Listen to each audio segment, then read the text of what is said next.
మరొక గోద్రా తరహా సంఘటన జరగాలని చూస్తున్నారా?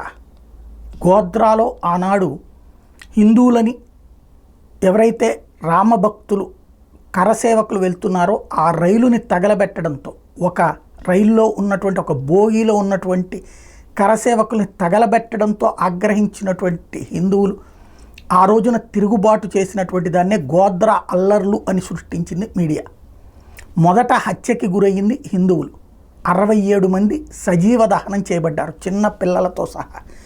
ఆ విషయాన్ని దాచేసి దానికి ప్రతిగా హిందువుల ఆందోళనని కాస్త ఉన్మాదం కింద, ఉద్రేకం కిందన క్రియేట్ చేసి 92 నుంచి ఈ రోజు వరకు కూడా ప్రపంచవ్యాప్తంగా హిందువుల్ని బద్నాం చేయడానికి వాడారు. ఇప్పుడు అలాంటి పరిస్థితినే మళ్ళీ చేయబోతున్నారా?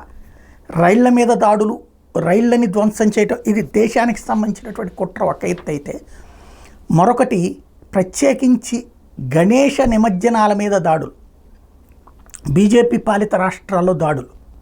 తాజాగా గుజరాత్లోని భరూచ్ ప్రాంతంలో అయితే గణేష పందిళ్ళు ఏవైతే ఉంటాయో ఆ పందిళ్ళ దగ్గర కావాలని చెప్పి జెండాలు పెట్టారు.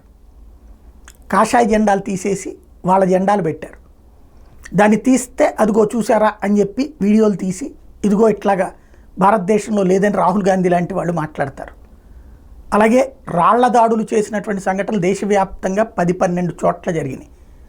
హిందువుల యొక్క గణేష నిమజ్జన శోభాయాత్రల మీద దాడి అంటే ఎక్కడో ఒక చోట విసిగిపోయినటువంటి హిందువు తిరగబడితే దాన్ని కాస్త హిందువుల్ని ఉన్మాదులుగా చూపించే కుట్ర మరొకసారి పతాక స్థాయికి తెస్తున్నారా? దేశంలో అల్లకల్లోలం సృష్టించాలనుకుంటున్నారా? ఇది ఆలోచించాల్సిన అంశం.